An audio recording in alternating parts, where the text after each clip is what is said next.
शिव जी की बनी रहे आप पर छाया, पलट दे जो आपकी किस्मत की काया। मिले आपको वो सब अपनी जिंदगी में जो कभी किसी ने नहीं पाया। हर हर महादेव, ओम नमः शिवाय। प्यारे दर्शकों, आज हम इस वीडियो में बात करने वाले हैं मासिक शिवरात्रि व्रत कथा की। तो आपसे अनुरोध है, कथा को पूरा सुनिएगा।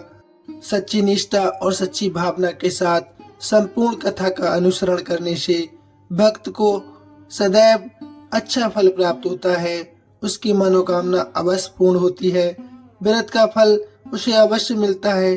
तो आपसे अनुरोध है, कथा को संपूर्ण सुनिएगा कि सावन में मासिक शिवरात्रि की कथा सुनने मात्र से ही महादेव आपके समस्त पापों का नाश कर देते हैं। तो आइए भक्तों, शुरू करते हैं। आप यदि हमारे चैनल पर नए हैं तो वीडियो को लाइक शेयर अवश्य करें, साथ ही चैनल सब्सक्राइब करें। आपका बहुत धन्यवाद होगा। आइए भक्तों, शुरू करते हैं। प्राचीन समय में चित्रभानु नामक एक शिकारी था। वह रोज जंगल में जाकर शिकार किया करता था। ऐसे में वह अपने परिवार का पालन पोषण किया करता था। चित्रभानु उसी नगर में रहता था जिस नगर से एक साहूकार से उसने कर्ज लिया था और आर्थिक तंगी के कारण वह कर्ज नहीं चुका पाया था।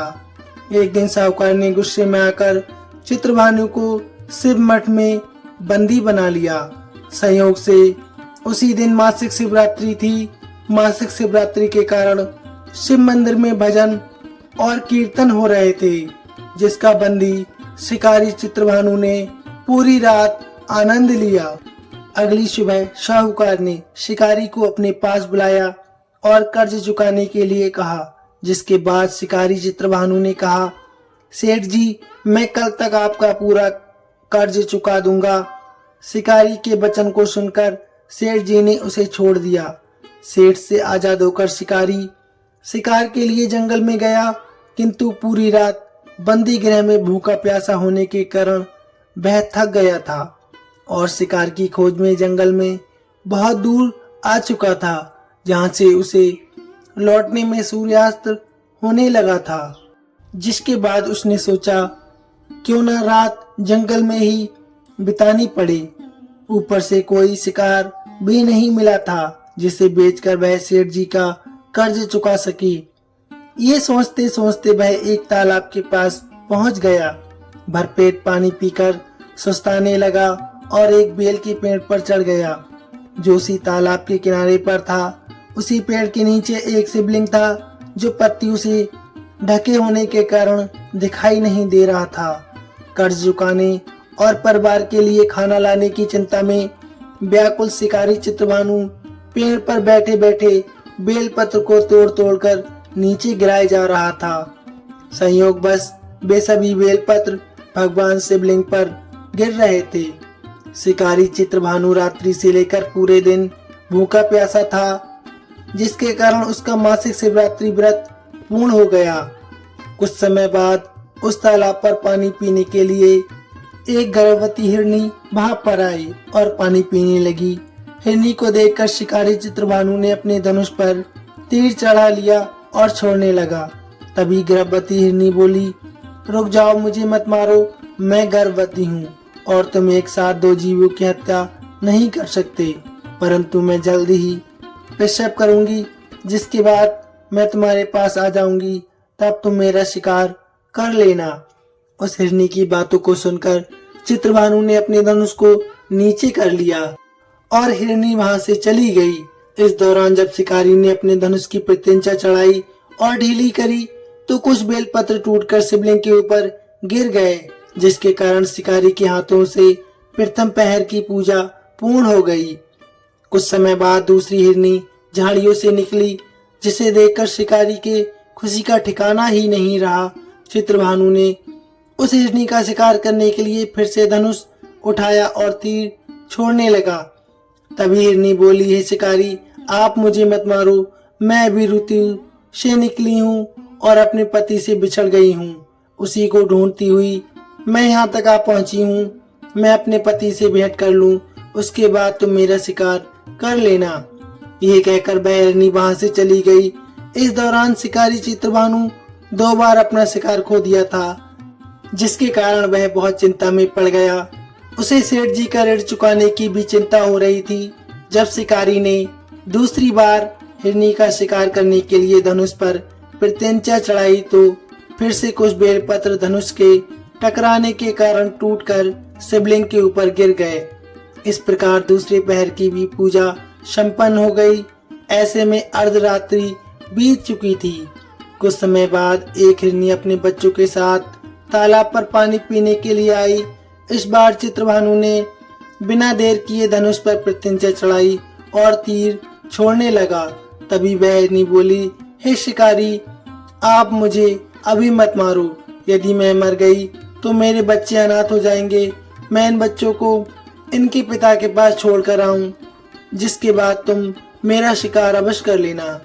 उस हिरनी की बात को सुनकर चित्रभानु जोर से हंसने लगा और कहने लगा, सामने आए शिकार को कैसे छोड़ सकता हूँ? मैं इतना बड़ा मूर्ख नहीं हूँ। 2 बार मैंने अपना शिकार खो दिया है, अब तीसरी बार नहीं खोना चाहता हूँ। शिकारी की बात सुन हिरनी बोली, हे शिकारी, जिस प्रकार तुम्हें अपने बच्चों की चिंता सता रही है, उसी प्रकार मुझे अपने बच्चों की भी चिंता हो रही है। मैंने इनके पिता के पास छोड़कर वापस अवश्य आ जाऊंगी, जिसके बाद तुम मेरा शिकार कर लेना। मेरा विश्वास करो। हिरनी की बात सुनकर शिकारी को दया आ गई और उसे जाने दिया। इसी प्रकार शिकारी के हाथों से तीसरे पहर की पूजा भी हो गई। कुछ समय बाद एक मृग वहां पर आया।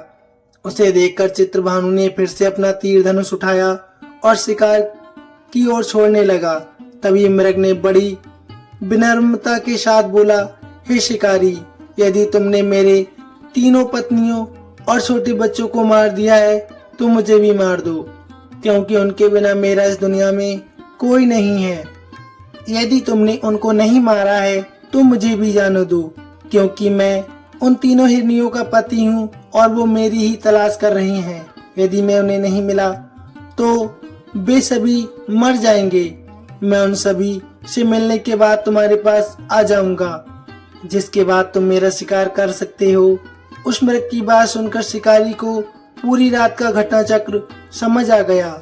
मृग ने शिकारी को कहा, मेरी 3 पत्नियां जिस प्रकार प्रण करके गई हैं, उसी प्रकार वो वापस आ जाएंगी, क्योंकि वह तीनों अपने वचन की बहुत पक्की हैं, और यदि मेरी मृत्यु हो गई तो वह तीनों अपने धर्म का पालन नहीं कर पाएंगी। मैं अपने पूरे परिवार के साथ शीघ्र ही तुम्हारे सामने आ जाऊंगा। कृपा करके मुझे अभी जाने दो। शिकारी चित्रभानु ने उस मृग को भी जाने दिया और इस प्रकार बार बार धनुष उठाने और नीचे रखने में बेलपत्र गिरने के कारण अनजाने में उस शिकारी से भगवान शिव जी की पूजा संपन्न हो गई, जिसके बाद शिकारी का हृदय बिल्कुल बदल गया और उसके मन में भक्ति की भावना उत्पन्न हो गई। कुछ समय बाद मृग अपने पूरे परिवार अर्थात 3 हिरनी और बच्चों के साथ उसी शिकारी के पास आ गया और कहा, अब अपनी प्रतिज्ञा अनुसार यहाँ हम आ गए हैं। हे शिकारी, अब आप हमारा शिकार कर सकते हैं।